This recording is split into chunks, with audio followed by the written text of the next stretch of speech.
Dobar dan, dobrodošli u još jedno druženje, u još jedan recept, a prije toga želim da vam se zahvalim što ste ovdje, da se malo družimo, da ja poslije čitam vaše divne komentare. Vi meni kroz te komentare opisujete sebe. Da, dragi moji, znam da ste svi dobre duše. Hvala vam beskrajno na tome. Želim da se naravno ovdje i opustite, da sjedete sad fino, napravite sebi jednu kavicu i vidite šta ću ja ovo danas spremiti, pa možda se i vama dopadne ili vas podsjetim pa da i vi to spremite. Odmah ću vam reći da ćemo praviti jedan prelijep i neobičan kolač. Pa sad vidjet ćete zbog čega je neobičan. Krenimo da fino radimo, a znate ko se kod mene najviše raduje kad je kolač u pitanju? Bojana. Vjerujete li vi u ovo? Šalim se, ja volim slatko. Da. Uzet ćemo odmah jednu posudu. Zato sam izabrao slatku ženu. Da. Gdje si to provjerio da sam ja slatka? Poslije 25 godina. Moram biti slatka, nisam ti gorka. Ne. Ništa, ajmo mi da se malkice uozbiljimo i vidjet ćemo gdje će nas na kraju ovo sve odvesti. Prvo uzmite jednu činiju i bit će nam potrebno samo 2 jaja.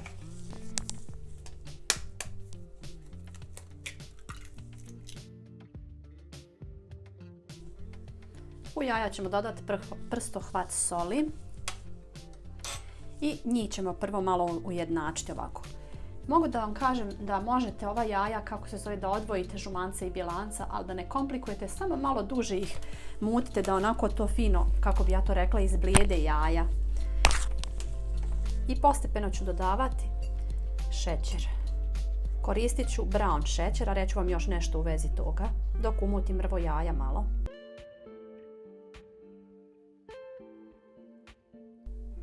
Naravno, jaja ćemo još da mutimo. Čisto sam ih malo sjedinila prije nego što stavim šećer. Želim da vam kažem da je recept još po nečemu jako zahvalan, pošto svi ne volite da imate vagu ili šta ja znam. Potrudila sam se donekle da vam malo to olakšam. Koristit ćemo ovako ove šolje i pola šolje ide brown šećera. Vi možete da koristite i bijeli, a ovo je brown nerafinisani šećer. I sad polako ću ovo mutiti, polako dodavati ovaj šećer.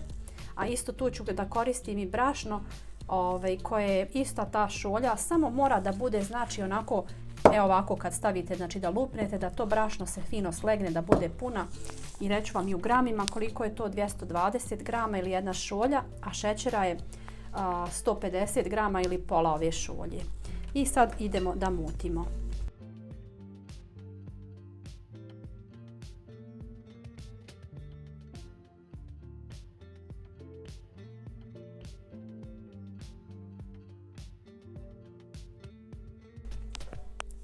To je nekih, koliko? 3-4 minuta da mutite. Onako kad vidite da se šećer polako rastopi i kad izblijedi, vidite i kod mene je to malo samo zbog brown šećera, možda nije baš boja ta koja bi bila sa običnim šećerom. Dodat ću tu odmah i 2 vanil šećera.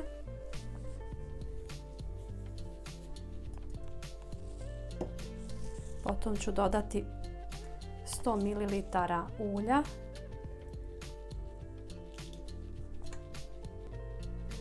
Potom ću dodati jednu čašu kefira ili jogurta. Ovdje imamo 180 grama. To vam je jedna ona čaša mala, vidite i sami. I potrebno da bude sobne temperature, da ne bude ledeno iz frižidera. To uvijek volim da naglasim zbog ovih mladih koji tek kreću da nešto spremaju. Ja kad sam bila mlada nisam to baš sve tako znala. Dobiješ svesku recept, samo piše ovog onog, niti piše redoslijed, ni šta kako, pa se ti snalazi. Zato su stvarno ovi recepti, ovako video recepti, stvarno super za sve početnike. Još pogotovo kad neko želi i ima volju da objasni to. Jeste, hvala ti na tome. Jeste, i to dosta znači. Nekoga to smara, ali stvarno je potrebno da se sve kaže u detalje. Zato ja možda dosađujem, jel? Sad ću samo ovo na laganoj brzini malo da sjedinim. U stvari mogu i ovako, da ne palim mikser. Pa da ne pravim Ja sam se sjetio nečeg sasvim drugog. Isto kao što onaj tamo neki video klip Kaže, Znam šta ćeš reći. što štema zid pa udara sa njom mašina za štemanje zida, on udara, jadan nije uključio, da li je to stvarno Ili prave šalu. ili prave Ja nisam šalu. pravila, Vlado, sad šalu. Tako i Bojana sa mikserom muti. Ej, nemoj me sad zezat. Potom ćemo dodati 2 korice od limuna, znači koristite uvijek ovaj limun ako imate organski koji nije šprican, malo je teže da ga se nađe, ali eto, pronađe se. Ako imate ovaj drugi, samo ga dobro fino operite i potopite u sodi bikarboni. Znam da vi to već znate. Neko ko je iz toplijih krajeva možda to ima čak i u svom dvorištu. Jeste, sigurno.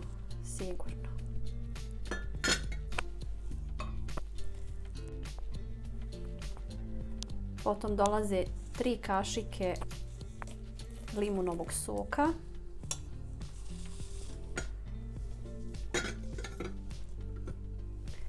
I ova šolja brašna koju ću dodavati postepeno. A u stvari mogu i ovako u 2 puta ću, ajde. Dodat ću odmah potom i pola praška za pecivo.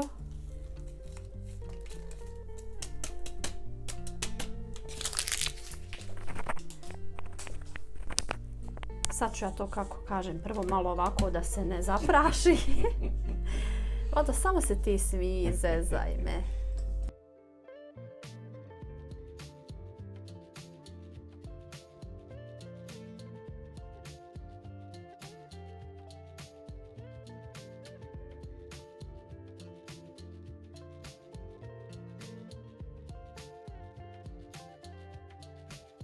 Vidjeli ste tokom mućenja da sam ovako malo pokupila sa ovom špatulom sa ovih krajeva.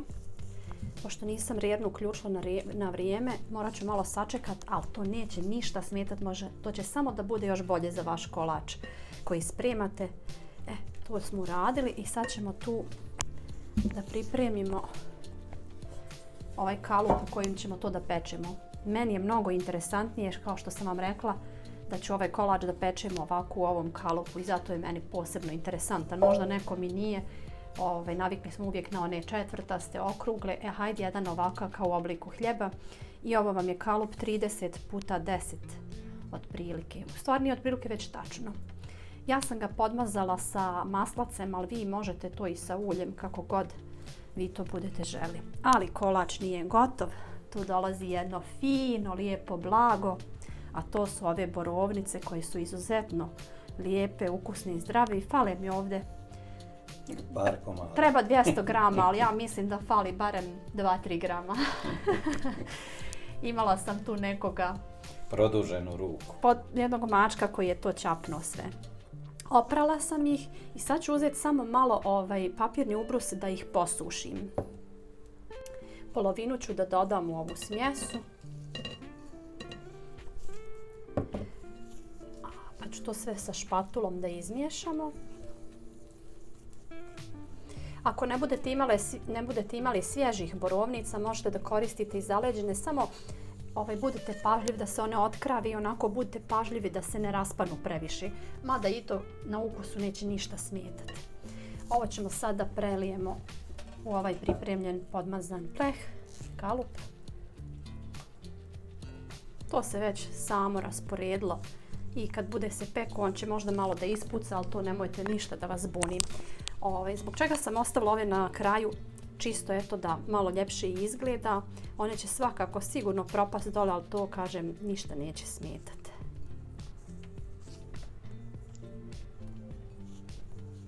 Čim nam se rerna zagrije, možemo da stavimo da se naš kolač peče, a ja ću vam na kraju reći tačno koliko sam ga ja pekla, ali otprilike odmah da vam kažem 45 minuta je najmanje sigurno, ali svakako ću vam reći.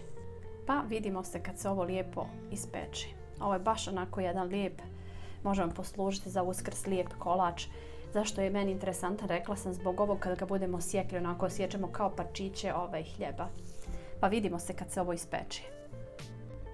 Evo, dragi moji, kolač sam pekla 45 minuta da bude onako baš lijepo kako treba. Wow. Da, baš je prelijep. Kako dobro izgleda. Što on dobro izgleda, nego što je on dobro i ukusan.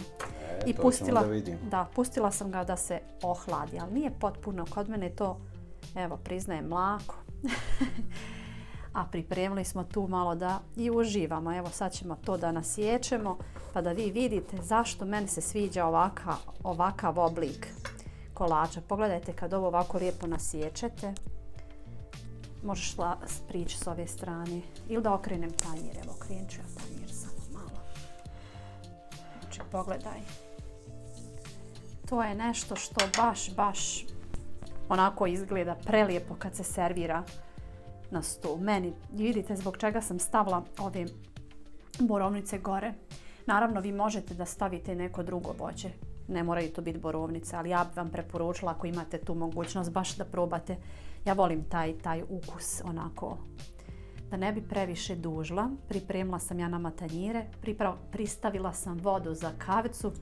Mi odošmo da uživamo u ovom predivnom spužvastom, kiselkastom, meni je bar takav kolač ovaj, sad kakav je vama ne znam.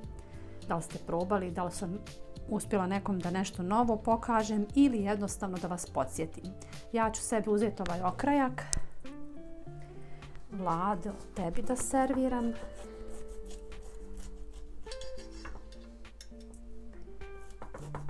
Što sad ja sječem 2 kolača, šta vi mislite? Zbog čega ja to radim? Možete li pretpostaviti? Za vojne? Nije. Vlada će 2 odmah da traži. Tako što je sigurno da ja to odmah nasiječem. A hajde mi to malkice i probamo, može? Može.